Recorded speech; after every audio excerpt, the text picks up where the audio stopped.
ឃើញតែពីស្រីនំមួយរាត្រីឃើញស្រីបីដងក៏បានបីយប់ជាប់គ្នាប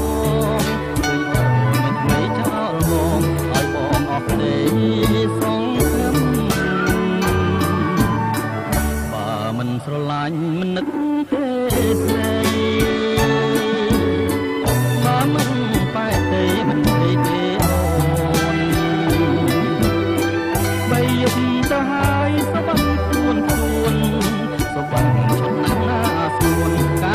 ចិត្តអូនក៏បត់បងមែនតើអ្នកណាមិនយំទុកបងជាភ្នំ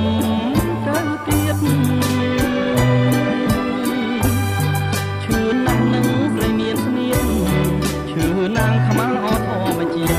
ខ្មាស់ផៅញៀននិយាយមិនចេញទេរណោធ្លាប់ដើរទៅណាទាំងគូឥឡូវអាសូរបងដើរម្នាក់ឯងស្នេហ៍បងស្រវាំងដើរដោយវងវែងនិយាយឲ្យស្នេហ៍ឲ្យចំបាយស្នេហ៍ដូចជាផ្សែងហើយឆ្ងាយ